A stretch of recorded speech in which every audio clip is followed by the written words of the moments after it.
That's actually really cool. That is cool.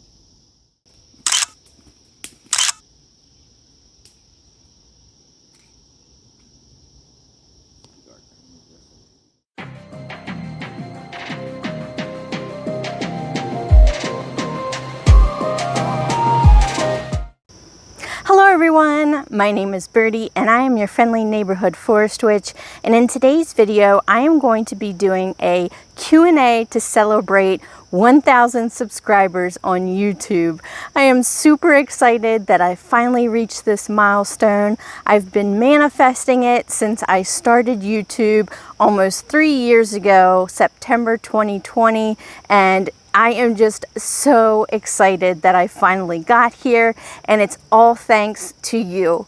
And I couldn't be more appreciative. I love every single one of you, and you're not only my friends, but you've also became my family. So thank you so much. So to start off this Q&A, I'm going to start with the following question. What inspired me to become a witch?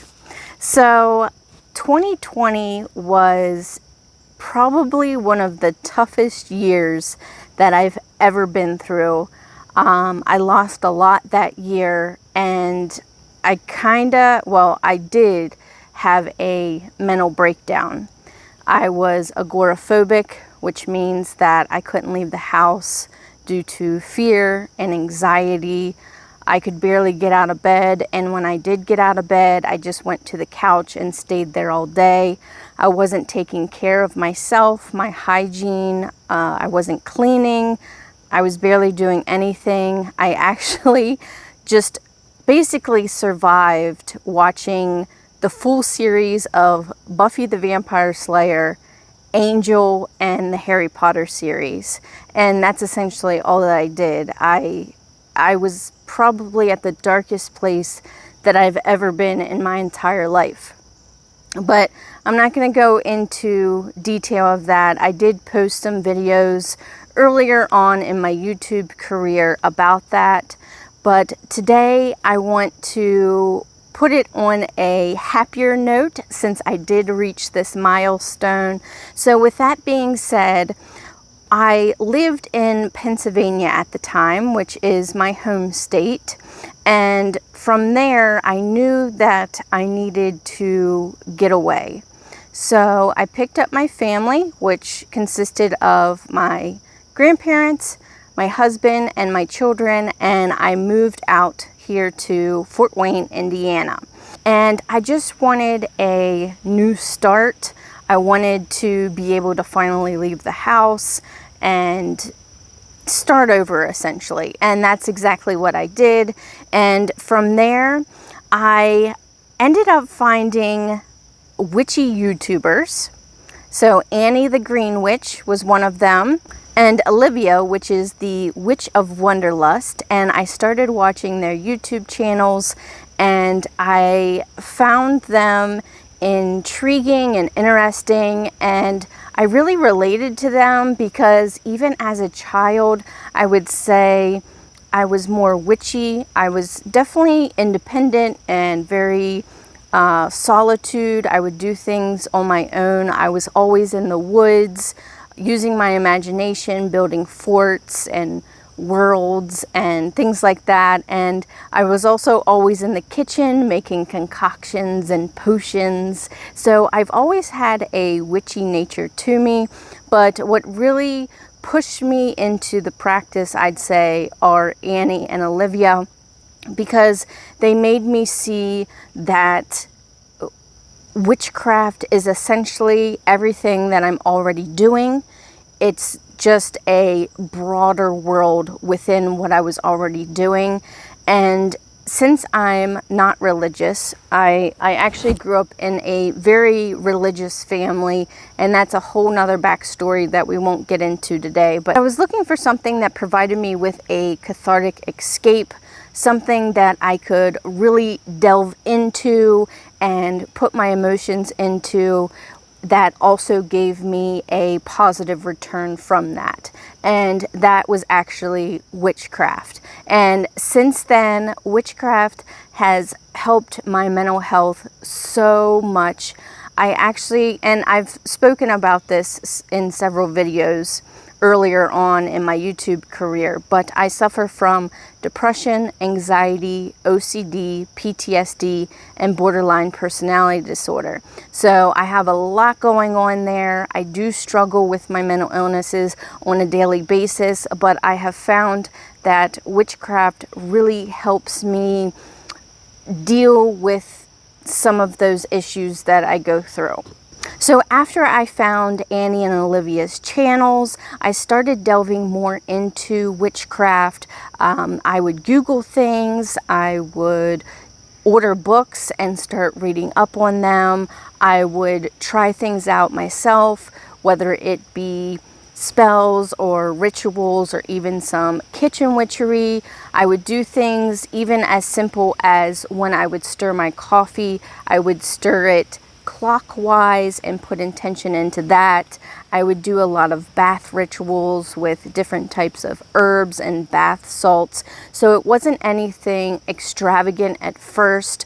I just did things to dip my toe into it and see how it was. But after I started really getting into witchcraft, it just became an everyday practice that now I don't even think about. It just comes second nature, and I absolutely love it. It is such a beautiful practice, and I love honoring the mother and just showing my appreciation and gratitude towards nature. I absolutely love nature. I grew up along the Appalachian Mountains, so the mountains and nature were always roots to my existence, and it's living in Indiana without mountains is really hard. I really miss the mountains in Pennsylvania, so that's one of the only downfalls living here in Indiana. I do miss, as a forest witch too, I really miss the mountains. But that's not to say that I can't go visit the mountains or visit somewhere with mountains, so I definitely still do that as well. So now let's move on to the next question. What inspires you to make such beautiful altars? First of all, thank you so much for thinking my altars are beautiful. So what I do is I really delve into what the Sabbath is about. So the one that I just did, Lunessa, that involves the harvest. So you're looking at grains and apples and sunflowers, anything that is in abundance during that time. So this year I really wanted to focus on wheat. I've never done a wheat focused altar before, so that's when I start thinking about what elements of wheat that I could bring in. So I brought real wheat into my altar. I also brought faux wheat. I also did tones of wheat, so with the corn husk wreath and that really, I guess, creamy tan color of the dry husk, I wanted to bring that in as well. But I also wanted to do yellows, which are a good transition from early summer to late summer going into fall. So I also brought in some sunflowers as well. And then I also, for the first time, did an altar that wasn't Sabbath related, which was my mermaid / water correspondence altar. And with that, I got the inspiration from my tablescape that I had done with mermaids. And I really wanted to do something summery while also bringing in the aspect of the Cancer zodiac, because that is one of the zodiacs in my chart. So I really wanted to connect with that zodiac this summer. And also mermaids, I just find them so beautiful. And one of my sweet friends said that she saw mermaids as being part of my line. So I really wanted to work with them and incorporate them into that altar as well. The next question is more dealing with the witchcraft practice. So it says, do you have to use a specific colored candle for each spell? And this is a really good beginner question. So when I first started out as a witch, I didn't know anything about the color correspondences or even about spells in general. So I did do a lot of research on those, and if you're interested, I can do a more detailed video about the color correspondences. But yes, each color represents something different. So depending upon what your spell is, you're going to want to use a colored candle that corresponds with that. So while doing my money altar that I did a few weeks ago, I had used a green candle because that represents prosperity. Now, if you're doing a cleansing spell, you'll want to use white. If you're doing a spell that involves happiness or creativity, you're going to want to use the color yellow. And so it just depends on what the spell or the ritual is and what your intentions are for that spell. And then last but not least is probably my favorite question. And it says, if you had to go to a fancy dress party as a tarot card, which tarot card would you choose for your costume and why? I absolutely love this question. It is so creative. So my favorite tarot card is the Hierophant. And even before I found out that it was ruled by Taurus, which is my sun sign, I absolutely fell in love with this card. Now, it might be ironic because, like I said, I grew up in a very religious family, and now, of course, I'm not religious at all. But according to the Ethereal Visions Illuminated Tarot deck, the Hierophant is the physical embodiment of institution. He interprets secret knowledge to share within a formal, rigid system. When seeking knowledge, he will guide you to discovery through established educational structures and traditions. So upright, he stands for tradition, guidance, spirituality, orthodoxy, and institution.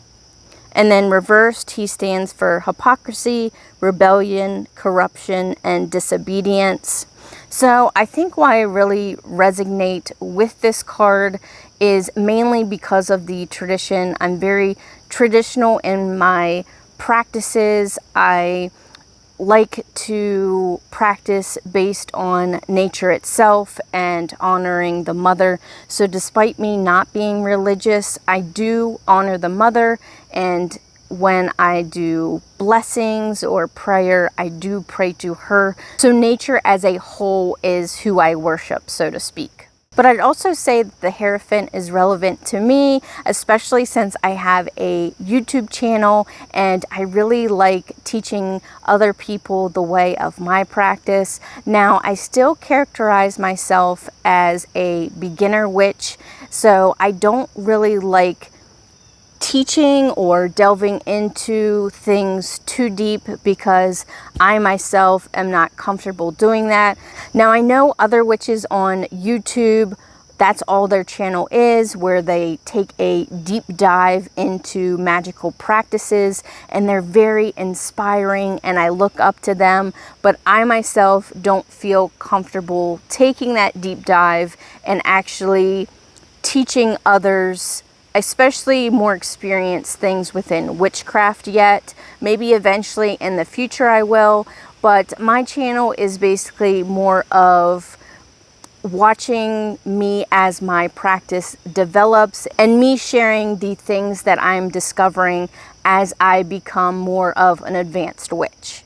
So that is all the questions I received. Thank you all so much for those who asked some questions. I really appreciate that. And like I said, thank you all so much for supporting my channel. It means so much to me. When I started this channel, I didn't have any subscribers at all.